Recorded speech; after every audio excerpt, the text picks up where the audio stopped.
Hello friends, कैसे हैं आप सब। उम्मीद करती हूँ आप सब लोग जहाँ होंगे खैर खैरियत से होंगे। आज का जो हमारा टॉपिक है वो बायोलॉजी का टॉपिक है। और फर्स्ट लेक्चर जो है वो हम लोगों ने कंप्लीट किया था लास्ट टाइम, और उसके अंदर हम लोगों ने बहुत ब्रीफली देखा था एक एक पॉइंट को, एक एक टर्म को बायोलॉजी की। और आज जो हमारा टॉपिक है वो है relationships of biology to other sciences. आज के इस लेक्चर के अंदर आपको ये लेक्चर इस तरीके से पढ़ाया जाएगा कि इसी वीडियो के को देखते ही देखते आप लोगों को आज का जो लेक्चर है वो इंशाल्लाह कंप्लीट हो जाएगा, आप लोगों को याद हो जाएगा। इस लेक्चर के अंदर मैं पेपर पॉइंट ऑफ व्यू से भी बताऊंगी कि आप लोग अपना पेपर इसको याद करके किस तरीके से अटेम्प्ट कर सकते हैं। और चीज़ों को जो याद रखना है वो बहुत सारे स्टूडेंट्स के लिए बहुत मुश्किल हो जाता है, तो उस तरह की थोड़ी टेक्निक भी हम लोग यूज़ करेंगे इसके अंदर कि किस तरीके से हम लोग चीज़ों को याद रख सकते हैं। तो फ्रेंड्स, जिन्होंने हमारे लास्ट वीडियो को नहीं देखा है काइंडली वो जाके हमारी उस वीडियो को देख लें ताकि आज का टॉपिक उन्हें बहुत अच्छे तरीके से क्लियर हो सके। जिन्होंने हमारे चैनल को सब्सक्राइब नहीं किया है हमारे चैनल को सब्सक्राइब कर लें। जिन्होंने हमारी वीडियोस को लाइक नहीं किया है वो लाइक कर लें ताकि इससे रिलेटेड मज़ीद वीडियोस आप लोगों को मिलती रहें। फ्रेंड्स, इस वीडियो को एंड तक देखिएगा ताकि आज का जो टॉपिक है वो आप लोगों को बहुत अच्छे तरीके से क्लियर हो सके। और मेरी पूरी कोशिश होगी कि मैं इसी वीडियो के अंदर आप लोगों को तमाम टॉपिक्स जो हैं वो कवर करवा सकूँ। इंशाल्लाह बायो की जो सीरीज़ हम लेकर चले हैं इसके अंदर जो ALP स्मार्ट सिलेबस गवर्नमेंट की तरफ से हमें मिला है वो भी, और उसके अलावा जो बाकी स्टूडेंट्स हैं वो भी क्योंकि इस चीज़ का ज़्यादा आइडिया नहीं है कि नेक्स्ट टाइम भी स्मार्ट सिलेबस को ही फॉलो किया जाएगा या फिर जो गवर्नमेंट का सिलेबस शुरू से चलता चला आ रहा है उसको देखा जाएगा। सो फ्रेंड्स, आप लोगों के लिए बेहतर यही है कि आप लोग तमाम वीडियोज़ को देखें, तमाम लेक्चर्स को आप लोग पढ़ें ताकि आप लोगों को मार्क्स गेन करने में तो आसानी हो ही, लेकिन उसके साथ साथ आप लोग आगे चल के भी बहुत अच्छा अपना जो एक रोल है वो हमारे मुल्क के लिए प्ले कर सकें। सो फ्रेंड्स, शुरू करते हैं हमारा आज का टॉपिक, और हमारा आज का टॉपिक है relationships of biology to other sciences. यानी बायोलॉजी का अदर साइंसेस के साथ क्या रिलेशनशिप है आज हम वो देखेंगे। तो लेक्चर स्टार्ट करते हैं। The inter relationship among different branches of science can not be defined. यानी जो रिलेशनशिप है साइंस की दूसरी ब्रांचेस का वो हम डिफाइन नहीं कर सकते। Biology include information on various aspects of living thing but these information related to the other branches of science as well. यानी कि जो बायोलॉजी है वो बजाते ख़ुद लिविंग ऑर्गेनिज्म के बहुत सारे एस्पेक्ट्स को कवर कर रही होती है, ठीक है। Each branch of science has relationship with all branches. Her branch जो है साइंस की has relationship with all other branches. यानी साइंस की जो एक ब्रांच है वो दूसरी ब्रांच के साथ रिलेट कर रही होती है। यानी एक ब्रांच जो है वो दूसरी ब्रांच के साथ रिलेट कर रही होती है। अब वो किस तरीके से रिलेट कर रही होती है वो हम आगे चल के देखेंगे। यहाँ पर जो उन्होंने हमें एक एग्जांपल दी है, उन्होंने इस एग्जांपल में हमें कहा है कि when studying the process of movement in animals, जब भी हम एनिमल्स के अंदर मूवमेंट के प्रोसेस को स्टडी करते हैं तो biologist have to refer to the laws of motion in physics. तो वो हमें कहाँ रेफ़र करते हैं, वो हमें फ़िज़िक्स में जो लॉज ऑफ मोशंस हैं वो हमें वहाँ पर रेफ़र कर देते हैं कि मूवमेंट इन एनिमल्स जो है ये motion, laws of motion in physics के साथ जो है वो रिलेट कर रही होती है। This form the basis of interdisciplinary science, ठीक है, ये इंटरडिसिप्लिनरी साइंस को फॉर्म कर रही होती है। आगे हम देख लेते हैं कि कौन कौन सी आगे इस तरह की साइंस की फील्ड्स हैं जो कि बायो से रिलेट कर रही हैं। अच्छा, यहाँ पर जो वर्ड लिखा हुआ है वो है बायो फिज़िक्स, यानी टू वर्ड को मर्ज करके एक फील्ड बनाई गई है, एक टर्म बनाई गई है जिसको हमने नाम दिया है बायो फिज़िक्स। इस वर्ड को देख के ही हमें अंदाज़ा हो रहा है बायो मीन्स लाइफ और फिज़िक्स मीन्स फिज़िक्स के जितने भी फिनोमेनाज होंगे, जितने भी लॉज होंगे, उन सब को हम बायो फिज़िक्स के अंदर देखेंगे अगर वो रिलेट कर रहे होंगे किससे, लिविंग ऑर्गेनिज्म से। इसलिए इसको हम बायो फिज़िक्स का नाम दे रहे हैं। It deal with the study of principles of physics, physics के प्रिंसिपल्स। फिजिक्स का प्रिंसिपल क्या था जो हमने यहाँ पर लॉज ऑफ मोशन को देखा था मूवमेंट इन एनिमल्स में, यहाँ पर भी यही हो रहा है कि इसके अंदर बायोफिजिक्स के अंदर हम प्रिंसिपल्स ऑफ फिजिक्स के अंदर जितनी भी स्टडीज़ होंगी हम उनको देखेंगे which are applicable to biological phenomena, जो कि यहाँ पर जो एक टर्म दी गई है बायोलॉजिकल फिनोमेना की, यानी अगर तो वो तमाम की तमाम एप्लीकेशंस जो हैं जितनी भी हम चीज़ों को पढ़ेंगे जो कि फ़िज़िक्स से रिलेटेड होंगी, अगर तो वो बायोलॉजिकल फिनोमेना से रिलेट करेंगी तभी हम उनको बायोफिज़िक्स के अंदर स्टडी करेंगे, ठीक है। उसके बाद उन्होंने जो हमें यहाँ पर एग्जांपल दी है, उस एग्जांपल के अंदर उन्होंने हमें ये कहा है कि there is a similarity between the working principles of lever. Lever का वर्किंग प्रिंसिपल जो है फिज़िक्स के अंदर and limbs of animals in biology. अच्छा, अब यहाँ पर लीवर का नाम लिया है, लीवर तो लिविंग ऑर्गेनिज्म में नहीं आता, ठीक है। और जो लिम्स ऑफ एनिमल्स हैं, यानी यहाँ पर उन्होंने जो हमें बताया है वो उन्होंने हमें इस चीज़ की तरफ इशारा दिया है कि फ़िज़िक्स के अंदर जो लीवर है वो बिल्कुल इसी तरह से काम करता है जिस तरह से limbs of animals in biology, यानी जो फिनोमेना हम बायोलॉजी के अंदर लिम्स ऑफ एनिमल्स का पढ़ते हैं वही फिनोमेना हम लीवर का फिज़िक्स के अंदर पढ़ते हैं। अब लीवर को हम किस लिए इस्तेमाल करते हैं? लीवर बैलेंस का नाम इसको दिया जाता है, ये बैलेंसिंग के लिए इस्तेमाल होता है। इसी तरह से जो लिम्स हैं ये भी लिविंग ऑर्गेनिजम्स को एक बैलेंस प्रोवाइड करते हैं, उन्हें एक जगह से दूसरी जगह पर मूव आउट होने में हेल्प आउट होते हैं, ठीक है। उसके बाद जो हमारे पास दूसरी टर्म है वो है बायोकेमिस्ट्री की, यानी यहाँ पर भी लिविंग ऑर्गेनिज्म की बात होगी और जिन केमिकल प्रोसेसेस की बात होगी उन वो सारे के सारे केमिस्ट्री से रिलेटेड हैं, ठीक है। इसीलिए हमने इन दोनों को मर्ज करके एक नई टर्म का नाम दिया है जिसको हमने कहा है कि ये बायोकेमिस्ट्री है। इसको देख लेते हैं कि बायोकेमिस्ट्री होती क्या है। It deal with the study of the chemistry of different compounds and processes occurring in living organisms, यानी कि वो तमाम के तमाम कंपाउंड्स और प्रोसेसेस जो कि केमिस्ट्री से रिलेटेड हैं लेकिन ऑकर कहाँ होते हैं? लिविंग ऑर्गेनिजम्स के अंदर। इसी वजह से हमने इसको क्या नाम दिया है? हमने इसको बायोकेमिस्ट्री का नाम दिया है और हमने ये कहा है कि ये सारे के सारे प्रोसेस जो हैं वो बायोकेमिस्ट्री के अंदर हम उनको स्टडी करते हैं। अच्छा जी, यहाँ पर भी उन्होंने हमें एग्जाम्पल दे दी है। इस एग्जाम्पल में उन्होंने हमें कहा है कि study of basic metabolism of photosynthesis and respiration involve the knowledge of chemistry. अब मेटाबॉलिक प्रोसेस जो होता है ये क्या होता है?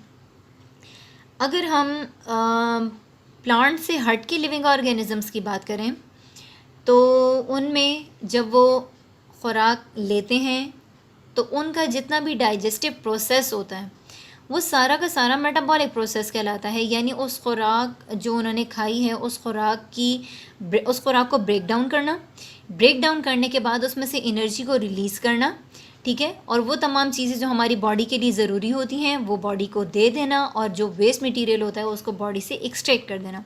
ये सारा का सारा प्रोसेस जो है ये मेटाबॉलिक प्रोसेस होता है, ठीक है। इसको हम मेटाबॉलिज्म के अंदर स्टडी करते हैं। अब वो कह रहे हैं कि मेटाबॉलिज्म ऑफ फोटोसिंथेसिस, यहाँ पर जो उन्होंने इशारा दिया है वो उन्होंने प्लांट्स के लिहाज से दिया है। अब फोटोसिंथेसिस का प्रोसेस क्या होता है?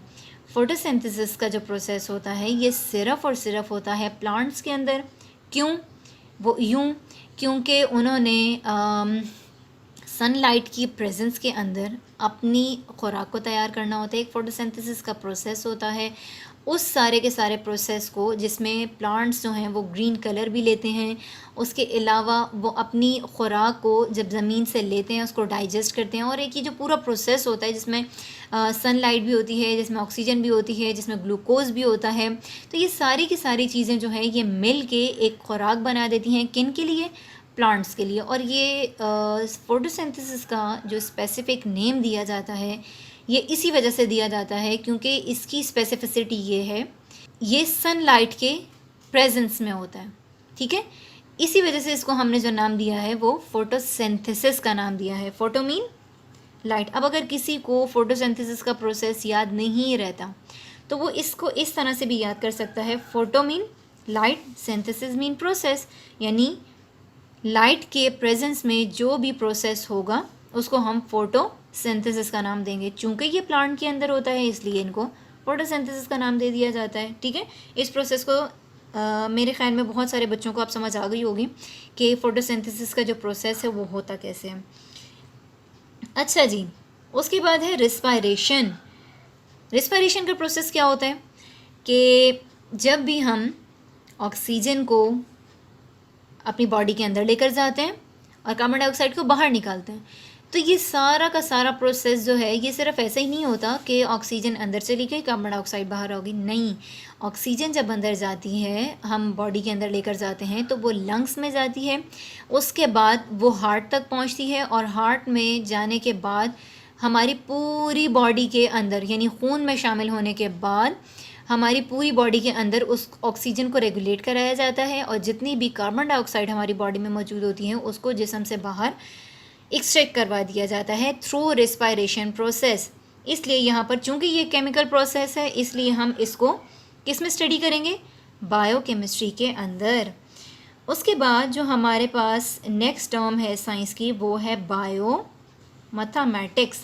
बायोमेट्री। अच्छा, यहाँ पर कंफ्यूज होने की कोई ज़रूरत नहीं है, एक ही चीज़ है, एक ही टर्म है साइंस की, एक ही ब्रांच है और इसके अंदर हमने दो चीज़ों को यानी एक ही चीज़ को हमने दो नाम दे दिया। दो नाम किस तरह से दे दिए, एक हमने कह दिया जी ये बायोमैथमेटिक्स है, दूसरे में हमने कह दिया कि ये बायोमेट्री है। अब अगर किसी बच्चे को ये होता है, बाज़ औक़ात ऐसा होता है कि पेपर में वो एक नाम दे देते हैं, वो दो नाम नहीं देते हैं, तो इसमें कन्फ्यूज़ होने की ज़रूरत नहीं है। मेट्री से याद रखें, मेट्री और मैथमेटिक्स। मेट्री और मैथमेटिक्स बायो तो दोनों में सेम है, मेट्री और मैथमेटिक्स जो हैं ये दोनों एक ही ब्रांच के नाम हैं। ठीक है, साइंस की एक ही टर्म के नाम है। तो हम कह रहे हैं कि जी बायोमैथमेटिक्स और बायोमेट्री। अब आगे देख लेते हैं कि बायोमैथमेटिक्स या बायोमेट्री जो है ये किस फील्ड से, ये हमें क्या बताती है, हम इस फील्ड के अंदर क्या पढ़ते हैं। It deal with the study of biological processes. ठीक है जी, बायोलॉजिकल प्रोसेस से जो है ये डील करती है using mathematical techniques and tools. अच्छा जी, अब यहाँ पर जो है वो एक सोचने वाली बात यह है कि भाई हम तो लिविंग ऑर्गेनिजम्स को देख रहे हैं, तो इसके अंदर मैथ्स कहाँ से आ गया, मतलब बायो के अंदर तो मैथ्स नहीं आता। तो यहाँ पर अब मैं आपको एक एग्जांपल दे देती हूँ, उन्होंने हमें आगे भी एग्जांपल दी हुई है। चलो पहले वो एग्जांपल देख लेते हैं। एग्जांपल क्या है, वो ये कह रहे हैं हमें कि to analyse the data gather after experimental work biologists have to apply the rules of mathematics। अच्छा जी, यानी जब हम बायोलॉजी के थ्रू कोई भी डाटा उसको एनालाइज करने के बाद उसको इकट्ठा कर लेते हैं, तो उसको उस एक्सपेरिमेंटल वर्क को इकट्ठा करने के बाद जो है तो वो हम क्या करते हैं, हम उनके ऊपर मैथमेटिकल रूल्स को अप्लाई करते हैं।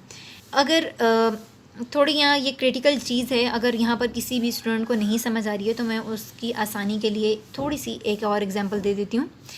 जैसे डीएनए होता है, उसमें इंफॉर्मेशन कोडिंग होती है, ये सारी की सारी चीज़ें आगे जाके आप लोग पढ़ेंगे।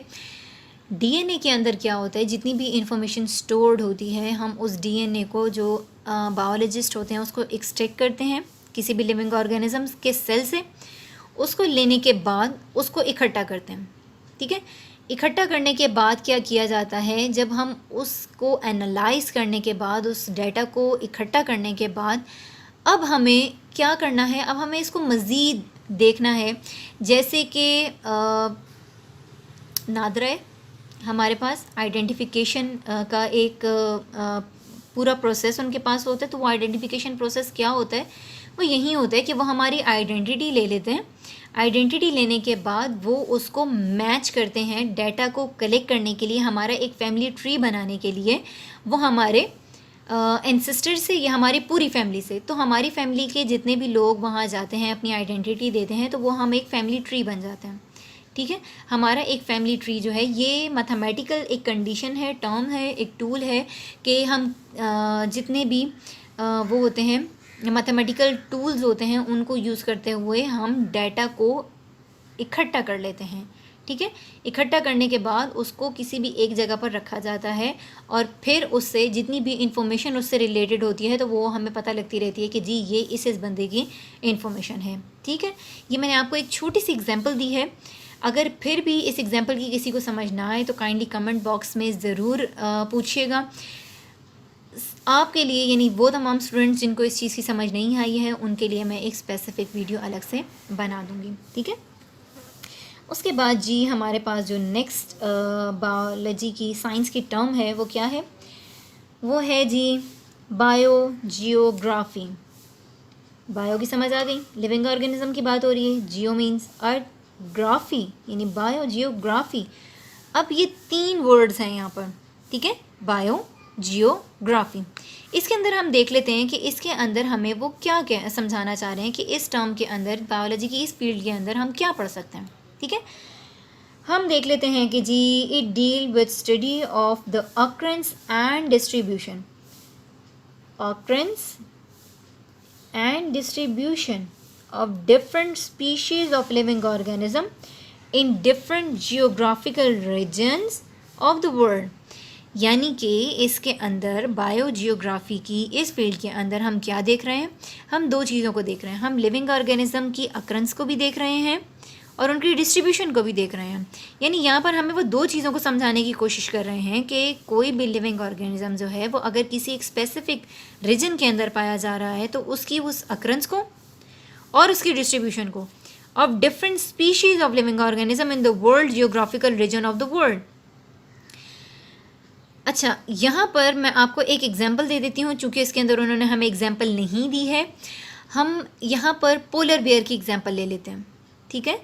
पोलर बेयर जो है वो एक स्पेसिफिक टेम्परेचर के अंदर रहता है, यानी वो उस पॉइंट के ऊपर रह रहा होता है टेम्परेचर के कि जहाँ पर हमारा सरवाइव करना बहुत मुश्किल हो जाता है, ठीक है। हम लोग जो हैं यानी ह्यूमन बींग्स हैं या आम जो लिविंग ऑर्गेनिजम्स में जिनमें एनिमल्स आ जाते हैं, जिनमें प्लांट्स आ जाते हैं, ये सारी की सारी चीज़ें जो हैं ये एक नॉर्मल टेम्परेचर के ऊपर सरवाइव कर जाती हैं। अगर थोड़ी सी गर्मी बढ़ती है हालत ज़रूर ख़राब होती है, कंडीशन ख़राब होती है, लेकिन होता ये है कि हम लोग फिर भी सरवाइव कर जाते हैं। लेकिन जो पोलर बेयर है वो एक स्पेसिफिक रीजन के अंदर होता है और वो सिर्फ उन्हीं इलाकों में पाया जाता है जहाँ पर बर्फ़ साला साल पड़े या बहुत ज़्यादा हो, ठीक, वहाँ पर ही पोलर बेयर जो हैं वो सरवाइव कर पाते हैं, वो उनका रीजन है। अब वहाँ पर उनकी ऑकरेंस को और उनकी डिस्ट्रीब्यूशन को, डिस्ट्रीब्यूशन से यहाँ पर क्या मुराद है कि वर्ल्ड के वो तमाम रीजन्स जहाँ जहाँ पर पोलर बेयर्स जो हैं वो मौजूद होंगे, उनकी ऑकरेंस और उनकी डिस्ट्रीब्यूशन के वो किस तरीके से डिस्ट्रीब्यूट होते हैं तमाम रीजन्स के अंदर ऑफ द वर्ल्ड, उनको देखा जाता है। तो ये सारा का सारा काम जो है वो हम बायोजियोग्राफी के अंदर देखते हैं, ठीक है। उसके बाद वो हमें कह रहा है कि it applies the knowledge of the characteristics of particular geographical regions to determine the characteristics of living organism found there. यानी जो बायोलॉजिस्ट होते हैं वो क्या करते हैं, जैसे हमने यहाँ एग्जांपल ली है पोलर बेयर की, तो पोलर बेयर को जब वो उनको स्टडी कर रहे होते हैं, उनकी अक्रंस को, उनकी डिस्ट्रीब्यूशन को, तो वो क्या करते हैं कि वो उनकी करेक्टरिस्टिक्स को देखते हैं जिस रीजन में वो मौजूद होते हैं उसके, और बज़ाते ख़ुद यानी जो पोलर बेयर्स हैं उनके क्या करेक्टरिस्टिक्स हैं कि जिसकी वजह से भाई वो इतने ठंडे इलाके में सरवाइव कर पा रहे होते हैं और बाकी रीजन्स में जो है वो सरवाइव नहीं कर पाते हैं। तो ये सारे के सारे उनके करेक्टरिस्टिक्स हैं जिनको देखा जाता है, ठीक है। To determine the characteristics of living organism found there, यानी उनमें क्या क्या ऐसी मेरिकल्स कह लें, क्या ऐसी करिश्माती चीज़ें होती हैं जो कि सिर्फ उन्हीं में मौजूद होती हैं और वो उस स्पेसिफिक टेम्परेचर के अंदर ही ज़िंदा रह सकते हैं, वो हमारे जैसे टेम्परेचर के अंदर ज़िंदा नहीं रह सकते हैं, सर्वाइव ही नहीं कर पाते हैं, ठीक है। तो ये सारी की सारी चीज़ें जो है वो हम बायोजियोग्राफिकल के अंदर देखते हैं। अब इस एग्जाम्पल को जिन स्टूडेंट्स को समझ नहीं आती है, जिनको याद रखना थोड़ा मुश्किल हो जाता है, उन लोगों के लिए आसानी इस चीज़ में है कि वो इन टर्म्स को देख लें, एग्जाम्पल्स को जहन में रख लें। जैसे मैंने यहाँ पर पोलर बेयर की एग्जाम्पल दी है, वो उस चीज़ को अपने जहन में रख सकते हैं। बायोकेमिस्ट्री की एग्जाम्पल थी, बायोकेमिस्ट्री के अंदर हमने क्या कहा था, हम केमिस्ट्री है, केमिस्ट्री में केमिकल्स होते हैं, अगर वो बायो से रिलेटेड होंगे तो इट्स मीन हम उनको बायोकेमिस्ट्री के अंदर पढ़ेंगे। बायोफिज़िक्स है, फिज़िक्स में क्या होता है, फ़िज़िक्स की टर्म एंड कंडीशन जो हैं वो बिल्कुल अलहदा होती हैं, बायो अलहदा होती है, लेकिन फ़िज़िक्स के अंदर कुछ चीज़ें ऐसी होती हैं कि जिसको हम बायो से रिलेट कर रहे होते हैं, जैसे मूवमेंट ऑफ एनिमल्स और लीवर बैलेंस। इन दोनों को जब आप अपने जहन में रखेंगे तो आपको आइडिया हो जाएगा कि बायो फिजिक्स में हमने क्या पढ़ा था। ठीक है, लीवर बैलेंस और लिम्स ऑफ एनिमल्स। ठीक, उसके बाद बायो मैथमेटिक्स में मैंने यहाँ पर डीएनए की एग्जांपल दी थी। हमने उनके डाटा को एनालाइज किया था, गैदर किया था, इकट्ठा किया था। इकट्ठा करने के बाद हम उनके ऊपर हमने मैथमेटिकल टूल्स को अप्लाई किया था और हमने मैंने यहाँ पर एक और एग्जांपल दी थी नादरा की। ठीक है, तो वो भी हम देख लेंगे यहाँ पर। अच्छा जी, यहाँ पर जो हमारे पास नेक्स्ट साइंस की टर्म है वो क्या है, वो है बायो इकनॉमिक्स। बायो इकनॉमिक्स, अब एक वर्ड तो है जी यहाँ पर, बायो की तो समझ आती है, ये इकनॉमिक्स क्या नई चीज़ है। मैथ्स के बारे में हमने पढ़ा है, जियोग्राफी के बारे में हमने पढ़ा है, उसके बाद केमिस्ट्री को भी हमने देखा है, फिज़िक्स को भी हमने देखा है। ये कोई नई टर्म आ गई है, इकनॉमिक्स, बायो इकनॉमिक्स। अच्छा जी, इसको देख लेते हैं कि बायो इकनॉमिक्स होती क्या है। कि it deal with the study of organisms from economical point of view. अच्छा जी, यानी लिविंग ऑर्गेनिजम्स को जब हम स्टडी करेंगे तो अगर हम उसको इकनॉमिकल पॉइंट ऑफ व्यू से स्टडी करेंगे तो वो हम किस में स्टडी करेंगे, बायो इकनॉमिक्स में। अब यहाँ पर जो ऑर्गेनिजम्स की बात हो रही है, ये सिर्फ ऑर्गेनिजम्स नहीं है, ये लिविंग ऑर्गेनिजम्स की बात हो रही है। ठीक है, फॉर एग्जाम्पल, अब यहाँ पर भी उन्होंने हमें एग्जाम्पल दे दी है जी। एग्जाम्पल है कि the cost value and profit value, cost value और profit value of the yield of wheat can be calculated through bioeconomics and benefits or losses can be determined।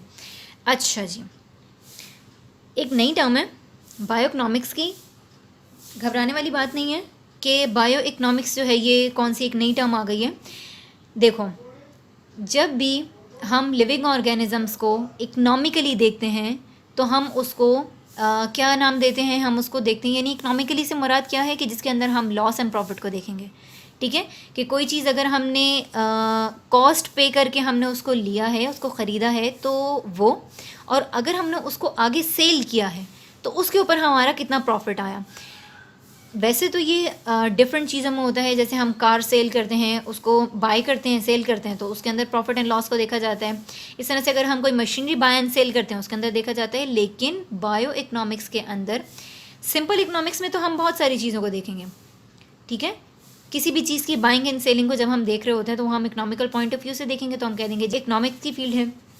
लेकिन जब हम लिविंग ऑर्गेनिजम्स के लिहाज से बात करेंगे तो हम ये कहेंगे कि ये बायो इकनॉमिक्स की फील्ड है, और इसके अंदर हम सिर्फ और सिर्फ उन्हीं चीज़ों की बात करेंगे, उन्हीं की बाइंग एंड सेलिंग के बारे में बात करेंगे जो किससे रिलेटेड होंगी, लिविंग ऑर्गेनिज्म से रिलेटेड होंगी। ठीक है, अब यहाँ पर जो उन्होंने हमें एक एग्जाम्पल दी है, इसको आप एग्जाम्पल के तौर पर किस तरह से लोगे कि जब भी एक वीट यानी गंदम की फसल को काटा जाता है, उसके बाद जब गंदम को गवर्नमेंट ख़रीदती है, गवर्नमेंट या जितनी भी मिल्स होती हैं, जब वो उसको ख़रीदती हैं, उसको ख़रीदने की जो उसके ऊपर जो वो कॉस्ट पे करती हैं, वो कॉस्ट, और उसके बाद जब वो उसको आटे में तब्दील करती हैं, उसको डिफरेंट प्रोसेसेस से गुजारने के बाद उसको मार्केट में लेकर आती हैं, यानी उसकी जो फॉर्म है वो चेंज हो गई, गंदम से अब वो आटा बन गया है, फ्लोर बन गया है। ठीक है, उसमें चेंज होने के बाद, उसको डिफरेंट प्रोसेसेस से गुजारने के बाद जितना भी कॉस्ट उन्होंने उसके ऊपर पे किया, वो कॉस्ट उसको वो कैलकुलेट कर लेते हैं, उसको वो नोट डाउन कर लेते हैं। करने के बाद उसके ऊपर उन्होंने कितना प्रॉफिट गेन करना है, उस प्रॉफिट को भी वो कैलकुलेट कर लेते हैं। इन दोनों चीज़ों को जब हम इकनॉमिकली देखते हैं तो हम उसको एक नाम दे देते हैं बायो इकनॉमिक्स का। ठीक है, प्रॉफिट एंड लॉस की बात हो रही है, जितना भी कॉस्ट उन्होंने पे किया है, भाई अब कॉस्ट पे किया तो जाहिर सी बात है प्रॉफिट तो बनता है, तो कॉस्ट पे करने के बाद जितना भी प्रॉफिट वो उसके ऊपर गेन करते हैं, चाहे वो कम है चाहे वो ज़्यादा है, वो सारा का सारा जितना भी प्रोसेस है वो किस तरीके से कैलकुलेट किया जाता है, कॉस्ट को किस तरीके से रखा जाता है, किस कॉस्ट पे एक चीज़ जो है वो ख़रीदी जाती है, और कितना प्रॉफिट रख के फिर हम उसको आगे सेल करते हैं। ये सारी की सारी चीज़ें जो हैं, चूँकि बायो से रिलेटेड हैं, इसलिए हम इसको बायो इकनॉमिक्स की फील्ड के अंदर पढ़ते हैं। Bio economics and benefit and loss can be determine, और इसके अंदर हम दो चीज़ों को डिटर्मिन करते हैं, किसको, बेनिफिट को और लॉस को। ठीक है, ये तो हो गई थी हमारे पास बायो इकोनॉमिक की फील्ड। फ्रेंड्स, जिन लोगों को, जिन स्टूडेंट्स को अभी भी बायो इकोनॉमिक्स की समझ नहीं आई है, काइंडली वो कमेंट बॉक्स में ज़रूर लिखें, ज़रूर मुझे अपना फीडबैक दें, ताकि सिर्फ बायो इकोनॉमिक्स से रिलेटेड ही मैं एक शॉर्ट वीडियो आप लोगों के लिए बना सकूं। उसके बाद हम यहाँ पर ये डायग्राम देख लेते हैं कि ये डायग्राम जो है हमें क्या बता रही है। ठीक है, यहाँ पर उन्होंने एक छोटा सा बॉक्स भी दिया हुआ है डिस्कशन एंड डिबेट का। Identify and evaluate the impact of scientific ideas and या और advancement in technology on society. ठीक है, अच्छा जी, हम डायग्राम को देख लेते हैं कि डायग्राम के अंदर जो है वो हमें क्या बता रहे हैं। डायग्राम के अंदर वो हमें यहाँ पर बेसिकली जो सेंटर में इन्होंने रखा है वो क्या रखा है, वो इन्होंने रखा है बायोलॉजी को। क्यों? क्योंकि बेसिक चीज़ जो हम पढ़ रहे हैं वो क्या पढ़ रहे हैं, वो तो बायोलॉजी पढ़ रहे हैं। बायोलॉजी से रिलेटेड फील्ड जितनी भी हैं उनको हमने अभी यहाँ पर देखा है। अब वो किस किस तरह से बायो से रिलेट कर रही हैं, अगर इस सब चीज़ को समझना है तो वो आप इस डायग्राम से भी समझ सकते हैं। इस डायग्राम को जहन में रख लें, इसको थोड़ा सा अपने तरीके से, थोड़ा सा टेक्निकल तरीके से अपने माइंड में रखें कि आप लोगों को ये डायग्राम याद हो जाए तो ये सारी की सारी चीज़ें आप लोगों को बहुत ईजीली याद हो जाएंगी। ठीक है, सबसे पहले है जी बायोलॉजी। अब बायोलॉजी से क्या क्या चीज़ें रिलेट कर रही होती हैं वो है, सबसे पहले हम देख लेते हैं फोटोसिंथेसिस, रेस्पायरेशन। ठीक है, फोटोसिंथेसिस और रेस्पायरेशन दोनों क्या हैं, दोनों केमिकल प्रोसेसेस हैं। ठीक है, अब ये प्रोसेसेस जो हैं चूँकि केमिकल्स हैं तो केमिकल्स को हम किस में पढ़ते हैं, केमिस्ट्री के अंदर। तो फोटोसिंथेसिस और केमिस्ट्री, इन दोनों को मर्ज करके जो नई फील्ड बनाई गई थी वो क्या थी, वो थी जी बायो केमिस्ट्री। ठीक है, उसके बाद loss and profit. Loss and profit को अभी हमने देखा यहाँ पर बायो इकोनॉमिक्स की फील्ड में, लॉस एंड प्रॉफिट को देखा। तो लॉस एंड प्रॉफिट हम जब भी पढ़ते हैं, सिर्फ लॉस एंड प्रॉफिट जब हम पढ़ते हैं तो वो हम इकोनॉमिक्स में पढ़ते हैं। चूँकि बायो से जब ये रिलेट होगा तो उसमें हम बायो से रिलेटेड चीज़ों में ही बायो प्रॉफिट एंड लॉस को देखेंगे। तो इसलिए हमने उसके लिए एक नई फील्ड बना दी, क्योंकि इकट्ठा पढ़ना बहुत मुश्किल हो जाता है किसी भी चीज़ को, तो हम उसको सेगमेंट्स में डिवाइड कर लेते हैं। सेगमेंट में डिवाइड करने के बाद आसानी ये हो जाती है कि हमें पता लग जाता है, याद करने में और लिखने दोनों में हमें आसानी हो जाती है। ठीक है, जो नई फील्ड यहाँ पर हमारे पास बनी वो बायो इकोनॉमिक्स की फील्ड थी। उसके बाद डेटा एनालिसिस।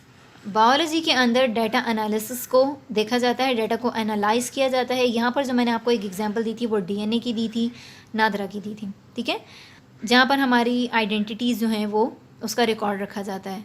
डीएनए एनालिसिस और मैथमेटिक्स। अब सिंपल मैथमेटिक्स जो है ये तो एक अलग टर्म है, इसके अंदर हम सिर्फ मैथ्स को देखते हैं, अलजबरा को देखते हैं और न जाने कौन कौन सी अजीब अजीब सी थोड़ी क्रिटिकल किस्म की चीज़ें होती हैं।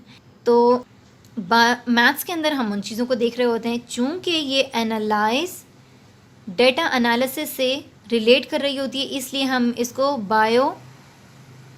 बायोमेट्री या बायोमैथमेटिक्स का नाम दे देते हैं। ठीक है, अच्छा जी, उसके बाद जो नई चीज़ हमारे पास है वो क्या थी, मसल्स, बोन्स। बायोलॉजी के अंदर हम जब भी लिविंग ऑर्गेनिजम्स के अंदर देखेंगे, हम उनके मसल्स को स्टडी करते हैं, हम उनकी बोन्स को स्टडी करते हैं। ठीक है, जब इस फिनोमेना को हम फिज़िक्स के साथ मर्ज करके पढ़ते हैं तो हम इन दोनों को, फिज़िक्स चूँकि एक अलग चीज़ है, फिज़िक्स में और भी बहुत सारी चीज़ें आ जाती हैं, मसल्स एंड बोन्स जो कि सिर्फ लिविंग ऑर्गेनिज्म से ही रिलेटेड होते हैं, हम उनको भी देख रहे होते हैं बायो के अंदर। तो हम इन दोनों फिनोमेनास को जब हम इकट्ठा करके एक नई फील्ड के अंदर पढ़ते हैं तो उस फील्ड को जो बायोलॉजिस्ट ने नाम दिया है वो बायोफिज़िक्स का नाम दिया है। Last but not the least, यहाँ पर जो बायो की एक और टर्म है डिस्ट्रीब्यूशन ऑफ ऑर्गेनिजम्स, यानी डिस्ट्रीब्यूशन ऑफ ऑर्गेनिजम्स को जब हम जियोग्राफिकल पॉइंट ऑफ व्यू से देखते हैं तो हम उसको बायो जियोग्राफिकल का नाम दे देते हैं। क्यों?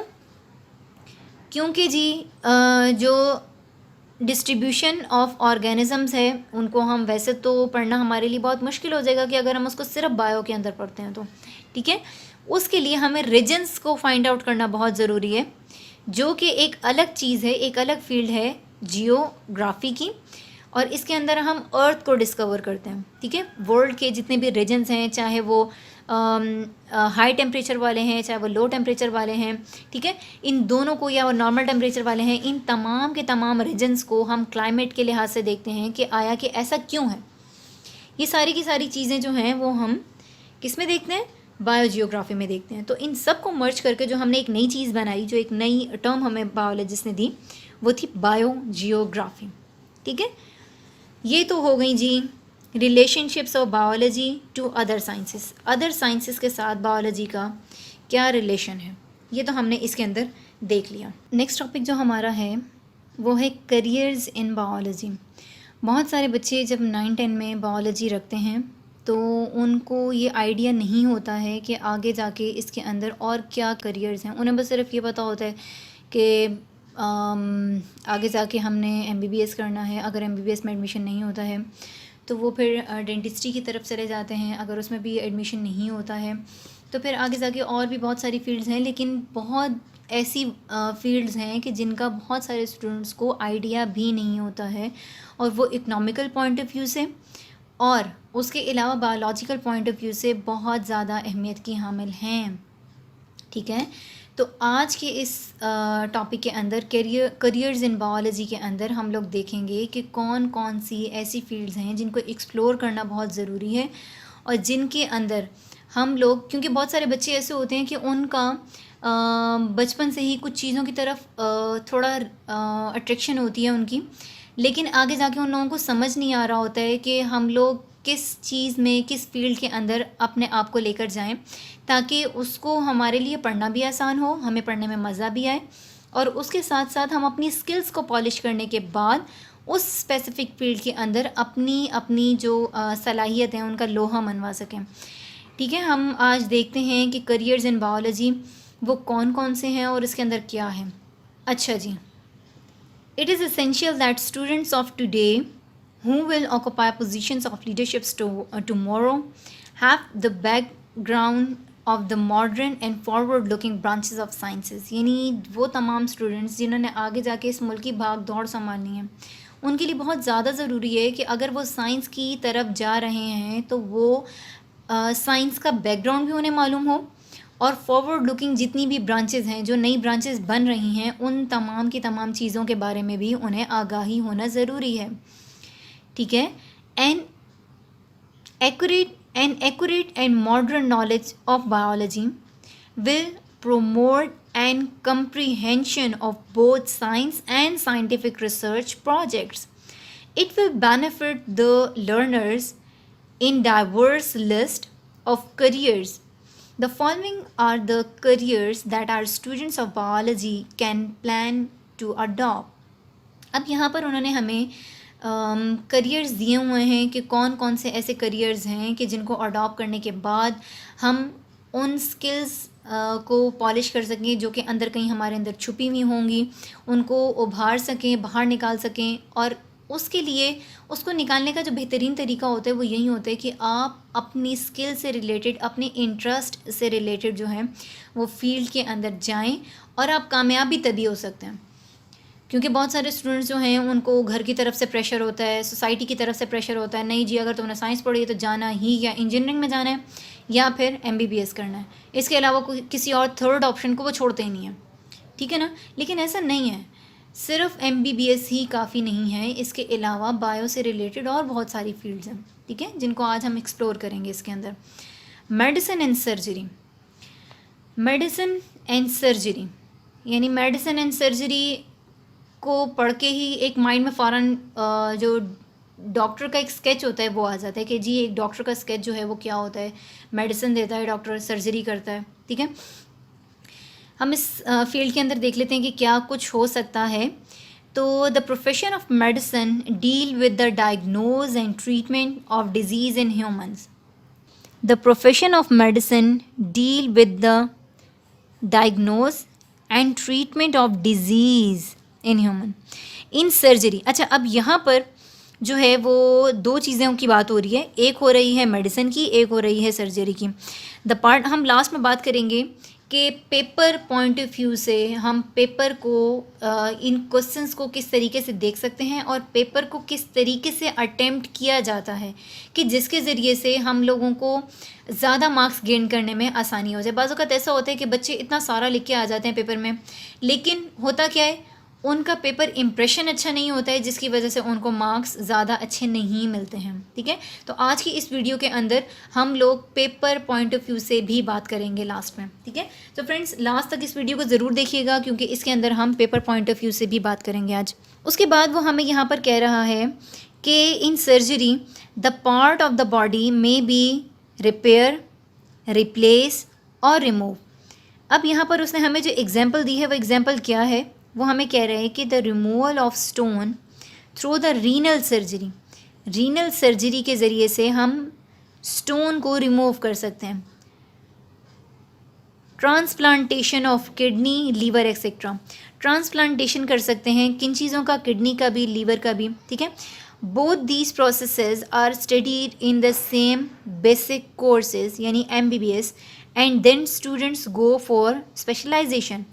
ये वो तमाम की तमाम चीज़ें हैं कि जिनके अंदर एक स्टूडेंट जो है तो वो MBBS करता है और फिर उसके बाद जिन्होंने किडनी की तरफ जाना होता है, जिन्होंने हार्ट की तरफ जाना होता है, जिनको हार्ट सर्जरी या उसकी जो स्पेसिफ़िक चीज़ें होती हैं उसमें उनको इंटरेस्ट होता है, या ब्रेन से रिलेटेड चीज़ें या उनकी सर्जरी में इंटरेस्ट होता है, तो वो फिर स्टूडेंट जो हैं वो स्पेशलाइजेशन करके तो वो उन फील्ड्स की तरफ, मज़ीद इसमें फर्दर डिवाइडेड फील्ड्स हैं वो उनमें चले जाते हैं। ठीक है, वो फिर उसी में स्पेशलाइज्ड कहलाते हैं। हम यहाँ पर एक और फील्ड को देखते हैं जो कि करियर इन बायोलॉजी की फ़ील्ड है, और इस फील्ड का जो नाम है वो बहुत यूनिक नेम है, वो है फ़िशरीज़। फ़िशरीज़ से हमारे जहन में ये एक चीज़ आ जाती है जी, यहाँ इसमें जितनी भी बात होगी वो सारी की सारी फ़िशेज़ से रिलेटेड होगी। अब कुछ स्टूडेंट्स ऐसे होते हैं जिनको बचपन से ही फ़िशेज़ के नाम याद करना, फ़िशेज़ को देखना, वो बहुत ज़्यादा उसमें इंटरेस्ट ले रहे होते हैं। तो वो स्टूडेंट्स अगर बायोलॉजी रखते हैं तो उन स्टूडेंट्स के लिए बेटर यही होगा कि वो इस फील्ड के अंदर जाएं और जाने के बाद अपनी स्किल्स को पॉलिश करें। ठीक है, फ़िशरीज़ is the professional study of fish production। Professional study से क्या मुराद है कि इनको यूनिवर्सिटी लेवल पर पढ़ाया जाता है, एक बाकायदा इनके डिपार्टमेंट्स होते हैं उसके अंदर। ठीक है, there are departments in Pakistan where professionals of fisheries are employ. ठीक है, फ़िशरीज़ के जो प्रोफेशनल्स होते हैं उनको एम्प्लॉय किया जाता है, उनको रखा जाता है as an teacher, as a professor, कि वो फ़िशरीज़ को पढ़ाएँ पाकिस्तान में। They serve for enhancing the quality and quantity of fish production। Quality and quantity दोनों को बढ़ाया जाता है, किस लिए? उनकी फ़िश प्रोडक्शन को क्वांटिटी और क्वालिटी दोनों लिहाज से बढ़ाया जाता है। क्यों? ताकि हमारे मुल्क को फ़ायदा हो इकनॉमिकली। ठीक है, जैसे जो हमने यहाँ पर बायो इकनॉमिक्स में पढ़ा था वीट का, लेकिन हैं तो लिविंग ऑर्गेनिजम्स ना, फ़िशरीज़ भी इसी की एक फ़ील्ड है। ठीक है, इसमें भी हम देखते हैं कि किस किस तरीके से हम ये जो फ़िश लिविंग ऑर्गेनिज़म है इनको हम सेल करके हम कितना प्रॉफिट जो है वो गेन कर सकते हैं।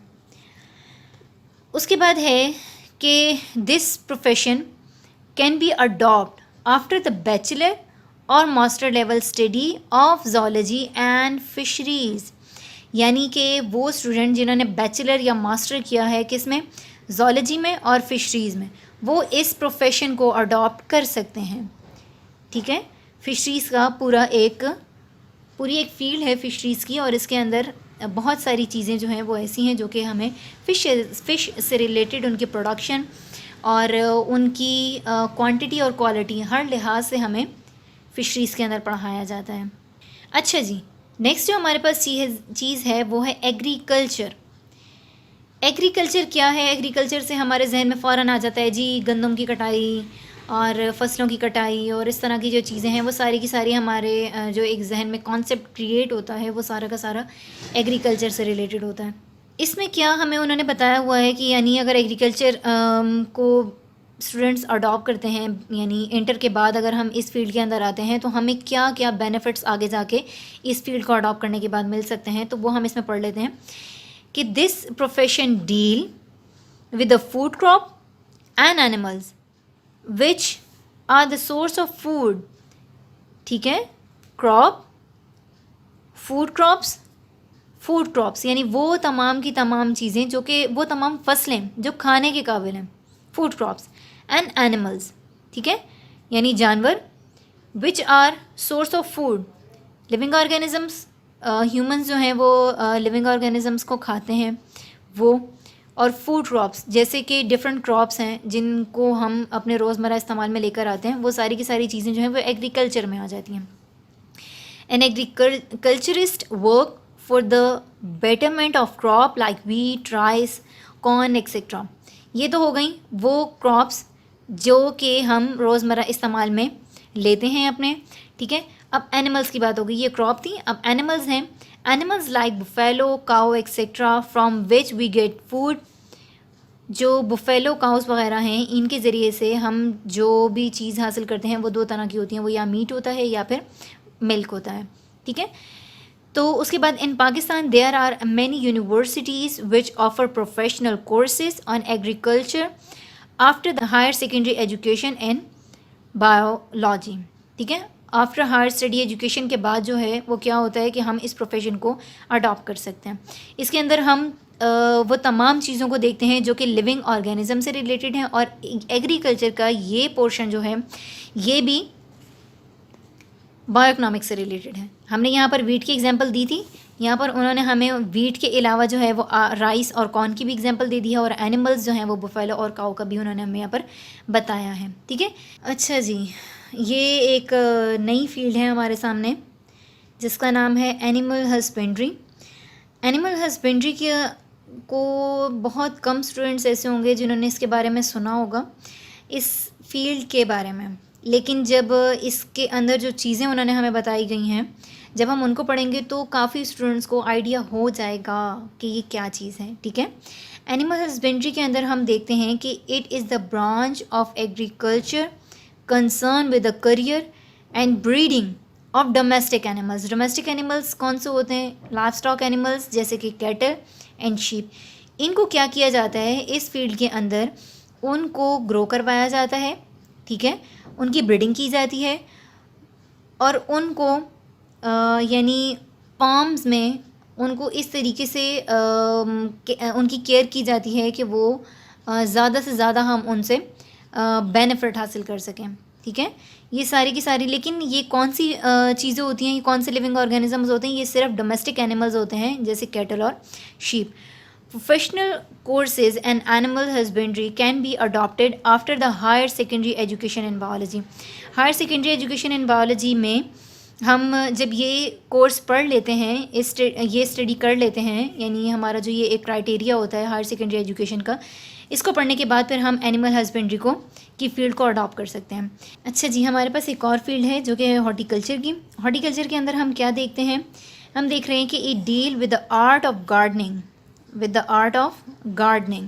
ठीक है. गार्डन से रिलेटेड ये फील्ड है. और horticulture work for the betterment of existing varieties and for the production of new variants of ornamental plants and fruits plants. Ornamental plants और फ्रूट प्लांट्स, यानी ऑर्नामेंटल प्लांट्स वो प्लांट्स होते हैं जिनको हम फॉर अदर बेनिफिट्स यूज़ किया जाता है, हम इनको खुराक के लिए इस्तेमाल नहीं करते हैं, ये ऑर्नामेंट प्लांट्स होते हैं, ठीक है. फ्रूट प्लांट्स जो हैं ये वो प्लांट्स होते हैं जिनके ज़रिए से हम फ्रूट को हासिल करते हैं, जैसे एप्पल है, मैंगो है, बनाना है, इस तरह के जितने भी फ्रूट्स होते हैं वो सारे के सारे हम ये इनकी स्टडीज़ को हम हॉर्टिकल्चर के अंदर पढ़ते हैं.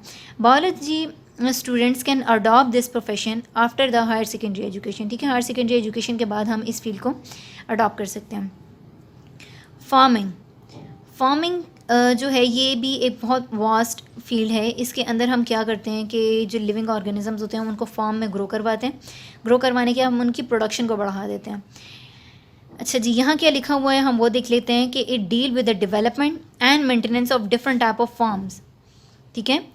फॉर एग्जाम्पल में वो हमें क्या दे रहे हैं कि in some farms animal breeding technologies are used for the production of animals which are better protein and milk source. ये क्या कर रहे हैं? ये प्रोटीन और मिल्क का एक बेहतरीन सोर्स है हमारे पास, ठीक है। In poultry farms chicken and eggs are produce. Poultry farms के अंदर जो है चिकन और एग्स को प्रोड्यूस किया जाता है, और उसके बाद हम क्या करते हैं कि जब हम इनको प्रोड्यूस करवा लेते हैं तो हमारी जो रोज़मर्रा की एक ज़रूरत है चिकन और एग्स, तो वो हम इन फॉर्म्स की मदद से उनको हम रोज़मर्रा के लिए हम पूरा कर लेते हैं। क्योंकि जो डोमेस्टिक चिकन होता है जो घरों में ग्रो हो रही होती हैं, तो उनमें बहुत टाइम लगता है। फॉर्म्स में हम वही प्रोसेस जो है वो तेज़ी से करवा कर हम वही चीज़ों को गेन कर सकते हैं, और हमें प्रोटीन भी मिलता है एग्स और चिकन के ज़रिए से। Similarly in fruit farms, fruit के भी फॉर्म्स होते हैं, सिर्फ चिकन के ही फॉर्म्स नहीं होते हैं, फ्रूट के भी फॉर्म्स होते हैं। Different fruit yielding plants are growing, यानी इस तरह के फ्रूट्स को भी ग्रो करवाया जा रहा है कि पहले ऐसा होता था कि फ्रूट सिर्फ अपने मौसम में आता था, लेकिन जो हमारे पास ये फॉर्म है इनकी मदद से हम उनको सारा साल भी ग्रो करवाने के बाद सारा साल खा सकते हैं। A student who has done through the professional course of agriculture, animal husbandry और fisheries etc. can adopt this profession। यानी वो तमाम स्टूडेंट्स जिन्होंने एग्रीकल्चर को पढ़ा है हायर सेकेंडरी एजुकेशन के अंदर, एनिमल हस्बेंड्री को पढ़ा है या फिशरीज़ को पढ़ा है, वो तमाम के तमाम स्टूडेंट्स जो हैं वो फार्मिंग से रिलेटेड इस फील्ड को अडॉप्ट कर सकते हैं।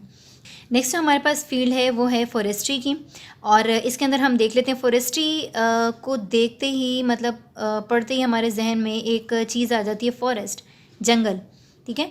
फॉरेस्ट्री मींस इसमें जितनी भी चीज़ें होंगी वो सारी की सारी फॉरेस्ट से रिलेटेड ही होंगी। In forestry professionals look after natural forest and advice to the government for planting and growing artificial forest. जो फॉरेस्ट्री प्रोफेशनल्स होते हैं वो क्या करते हैं कि वो गवर्नमेंट को एडवाइस करते हैं कि वो बड़े पैमाने के ऊपर, एक लार्ज स्केल के ऊपर वो क्या करें, वो प्लांट्स लगाएं और आर्टिफिशियली फॉरेस्ट को ग्रो करवाएं, ठीक है, कि जिससे हमारा जो एनवायरनमेंट है वो एक अच्छा एटमॉस्फेयर जो है वो हमारा क्रिएट हो। Many universities after professional course in forestry, after the higher secondary education in biology और after bachelor level study of zoology and botany. Zoology and botany इन दोनों के अंदर जो है वो हम क्या करते हैं, वो हम लिविंग ऑर्गेनिजम्स को देखते हैं। बॉटनी नाम से ही जाहिर है, इसके अंदर हम प्लांट्स को देख लेते हैं।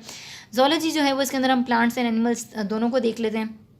तो ये क्या है कि जोलॉजी और बॉटनी जब हम इन दोनों को देख लेते हैं तो हमें फॉरेस्ट्री, जोलॉजी जो है उसके अंदर हम चूँकि जू वर्ड है, जोलॉजी से यहाँ से याद रखें कि जू है, तो जू लॉजी यानी लिविंग ऑर्गेनिज्म जो हैं वो लिविंग ऑर्गेनिज्म जो कि वाइल्ड एनिमल्स होते हैं जो कि सिर्फ फॉरेस्ट के अंदर ही रहते हैं, उनके बारे में पढ़ा जाता है। और बॉटनी, तो जोलॉजी और बॉटनी जिन्होंने इन दोनों को पढ़ा हुआ होगा वो फॉरेस्ट्री के प्रोफेशन को अडॉप्ट कर सकते हैं, ठीक है। उसके बाद हमारा है कि बायोटेक्नोलॉजी। बायोटेक्नोलॉजी के अंदर हम क्या पढ़ रहे हैं हम उसको देख लेते हैं। बायो से नाम से जाहिर है कि बायो, चूँकि ये 2 वर्ड से मिलकर बना है, बायो और टेक्नोलॉजी, यानी बायो की जितनी भी चीज़ें हैं हम उनको, जितनी भी स्टडी है उसको हम जब टेक्नोलॉजी के लिहाज से देखेंगे तो हम उसको एक नाम दे देंगे बायोटेक्नोलॉजी का। इस फील्ड में वो हमें क्या बता रहे हैं, वो हमें कह रहे हैं कि it is the latest profession in the field of biology. ये एक लेटेस्ट प्रोफेशन है in the field of biology. Biotechnology, biotechnologist study, क्या स्टडी कर रहे हैं, study and work for the production of useful products through micro organisms, ठीक है। यानी बायोटेक्नोलॉजी की इस फील्ड के अंदर हम किन के ज़रिए से जो है वो प्रोडक्शन ले रहे हैं, वो हम माइक्रो ऑर्गेनिजम्स के ज़रिए से ले रहे हैं। Universities offer courses in biotechnology after the higher secondary education in biology and after the bachelor level studies of botany and zoology. Botany और जोलॉजी जिन्होंने पढ़ी होगी उन लोगों को वो इस करियर को अडॉप्ट कर सकते हैं, और उसके अलावा जो माइक्रो ऑर्गेनिजम्स हैं उनकी स्टडी। लेकिन बेसिक चीज़ क्या है, जिन्होंने मैट्रिक और इंटर के अंदर बायोलॉजी को पढ़ा होगा सिर्फ वही स्टूडेंट्स ही आगे जाकर इस फील्ड को अडॉप्ट कर सकते हैं, ठीक है। सो फ्रेंड्स, ये था हमारा आज का लेक्चर। आज जो लेक्चर हम लोगों ने देखे वो 2 टॉपिक थे आज के हमारे इस लेक्चर के, और इसमें हमने relationships of biology to other sciences एक ये देखा था, दूसरा जो था वो हमने देखा था करियर इन बायोलॉजी, कि बायोलॉजी के आगे कौन कौन से ऐसे करियर्स हैं कि जिनमें स्टूडेंट्स जो हैं जिनको अडॉप्ट करने के बाद वो अपने लिए अपनी स्किल्स को पॉलिश करने के बाद उसमें अपना अपना रोल प्ले कर सकते हैं। तो अब हम देख लेते हैं पेपर पॉइंट ऑफ व्यू से कि इसके अंदर जो पेपर पॉइंट ऑफ व्यू है वो हम किस तरीके से पेपर को अटेम्प्ट कर सकते हैं। ये मैंने पहले भी अभी आपको बताया कि इसको हम जब लिखेंगे तो लिखने का तरीका ये होगा कि फर्स्ट हाइडिंग देंगे relationships of biology to other sciences, ठीक है। इस हाइडिंग को देने के बाद हम यहाँ से स्टार्ट करेंगे और एग्जाम्पल से पहले पहले तक हम इसको लिख लेंगे। सेकंड जो हम हाइडिंग बनाएंगे इसी के अंदर वो हम बनाएंगे एग्जाम्पल की, ठीक है। एग्जाम्पल की हाइडिंग बनाने के बाद जब हम ये वाला पोर्शन लिख लेंगे, इस पोर्शन को लिखने के बाद हम इसकी सब हाइडिंग बनाएंगे, ठीक है, जो कि है बायोफिज़िक्स की। सब हाइडिंग जब हमने इसकी बना ली, या आप इसको इस तरह भी कर सकते हैं, इसको काउंटिंग में भी लिख सकते हैं, आप इसको ABC भी वो कर सकते हैं, रोमन में भी लिख सकते हैं, जिस तरह से आपको आसानी हो आप वो कर सकते हैं। बायोफिज़िक्स की हम हाइडिंग देंगे, हाइडिंग देने के बाद हम आगे उसकी एग्जाम्पल दे देंगे, ठीक है। उसके बाद हमारे पास जो है बायोकेमिस्ट्री है, बायोकेमिस्ट्री को लिखने के बाद हम उसकी एग्जाम्पल दे देंगे, ठीक है। ये हमारे पास इसकी भी 2 हाइडिंग्स हो जाएंगी, इसकी भी 2 हाइडिंग्स हो जाएंगी। इस तरह से बायोमैथमेटिक्स से बायोमेट्री है, उसकी भी हमारे पास 2 हाइडिंग हो जाएंगी। बायोजियोग्राफी है, उसकी भी हमारे पास इसी तरह से 2 हाइडिंग्स जो हैं वो बन जाएंगी, ठीक है। अच्छा, अब यहाँ पर बायो इकनॉमिक्स जो है, बायो इकनॉमिक्स के अंदर हमें यहाँ पर इन्होंने एग्जाम्पल नहीं दी है। आप यहाँ से या फिशरीज़ या एग्रीकल्चर, इन दोनों में से कोई भी एक, या फार्मिंग, इन तीनों में से कोई भी एक आप एग्जाम्पल जो है वो उठाकर तो वो बायो इकनॉमिक्स के अंदर लिख सकते हैं। उसके बाद जी हमारे पास जो नेक्स्ट टॉपिक था वो था careers in biology. Careers in biology में आप लोगों को पहली बात तो ये कि ये लॉन्ग क्वेश्चन में नहीं आएगा, ये अगर आता भी है तो ये सिर्फ़ और सिर्फ शॉर्ट क्वेश्चंस के अंदर आएगा।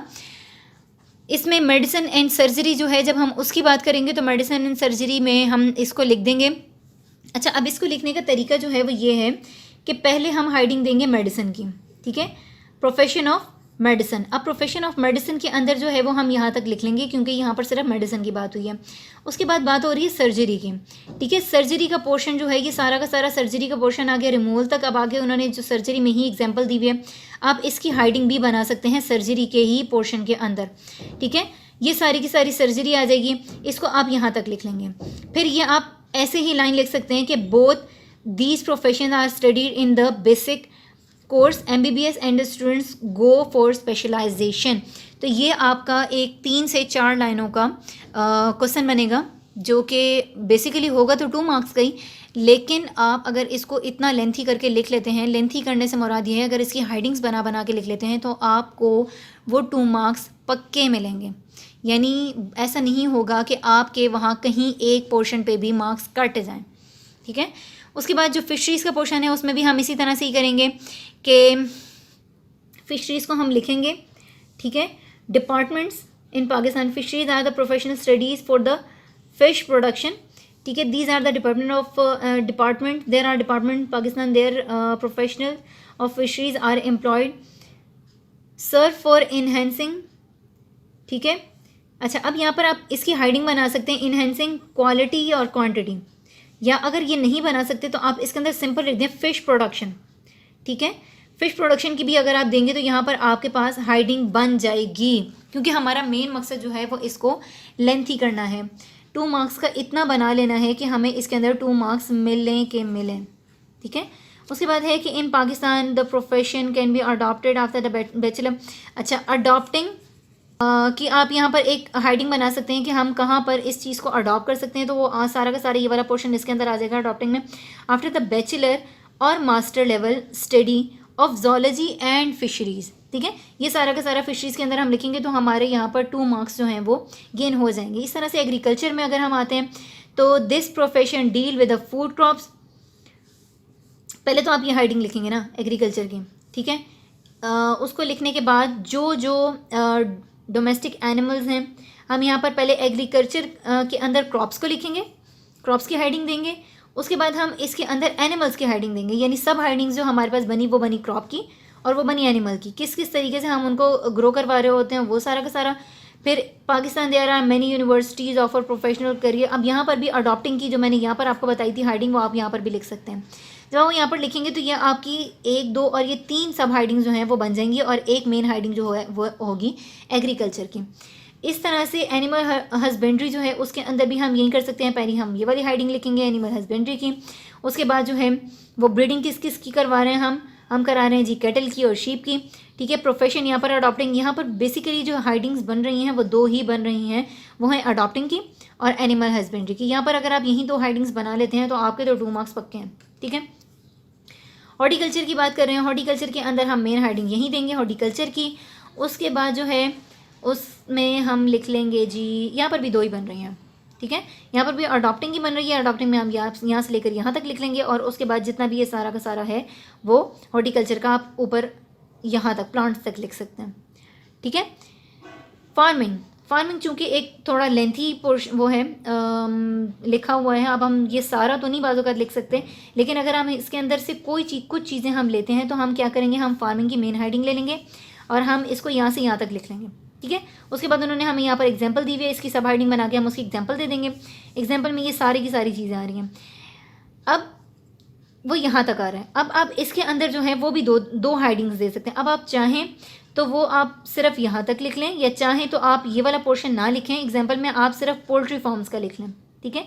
ये सारा का सारा जो है वो आपका एग्जाम्पल में आ जाएगा और students who has gone through the profession courses of agriculture, animal husbandry or fishery can adopt this profession। अब यहाँ पर भी आप adopt की हाइडिंग लगाकर जो है तो वो आप यहाँ पर adopt की हाइडिंग लगाने के बाद बहुत आसानी से सेकंड हाइडिंग जो है वो आप यहाँ पर लिख सकते हैं, ठीक है। तो ये आपका फार्मिंग की जो हाइडिंग है ये भी लंबी हो जाएगी और अगर ये 2 मार्क्स का आ जाता है इन केस तो आप इसको बहुत ईजीली अटेम्प्ट कर सकते हैं। उसके बाद आ जाता है हमारे पास फॉरेस्ट्री की हाइडिंग्स जो हैं वो हम किस तरह से बनाएंगे। पहले तो हम फॉरेस्ट्री के सारे यहाँ पर लिख लेंगे, ठीक है। यहाँ पर भी सिर्फ 2 हाइडिंग्स आपके पास बन रही हैं और वो 2 हाइडिंग्स जो हैं वो एक फॉरेस्ट्री की है और दूसरी जो है वो यहाँ से, यानी ये फॉरेस्ट्री की यहाँ तक हो गई और many universities other professional courses after in forestry after the higher secondary education, ये सारा का सारा जो है वो आपका अडॉप्टिंग हाइडिंग के अंदर आ जाएगा। ये दोनों की दोनों हाइडिंग्स जो हैं वो आप इसके अंदर लिख लेंगे। तो चूँकि फॉरेस्ट्री एक ऐसा सब्जेक्ट है और ये यहाँ पर जो लिखा हुआ है वो अगर आप एज इट इज़ उठा के लिख लेते हैं तो मे भी बच्चों को बाज़ औक़ात याद नहीं होता, या जो पेपर चेकर होता है उसको समझ नहीं आती कि ये बच्चे ने इतना लंबा लिखा है तो ये क्या लिखा है। आप इसकी अगर हाइडिंग बना के लिख लेते हैं ये आपके लिए ज़्यादा बेटर हो जाएगा, ठीक है। आपके लिए भी क्योंकि आप लिख रहे हैं और पेपर चेकर के लिए भी चूँकि वो चेक करे तो वो बहुत ईजीली आपको मार्क्स दे देगा। उसके बाद है बायोटेक्नोलॉजी, इसके अंदर भी जो है वो हम बायोटेक्नोलॉजी की सारी फील्ड को लिखेंगे। फिर उसके अंदर जो है मेन चीज़ जो है वो क्या है, work for the production of useful product through micro organisms, ठीक है। ये एक मेन चीज़ हो जाएगी इसके अंदर। आप इसको थोड़ा हाईलाइट करके भी लिख सकते हैं। यूनिवर्सिटीज़ थ्रू, यहाँ पर भी ये अडॉप्टिंग की ही वो आ जाएगी, अडॉप्टिंग की हाइडिंग आ जाएगी, ठीक है। ये आपके यहाँ पर 2 मार्क्स जो हैं वो गेन हो जाएंगे।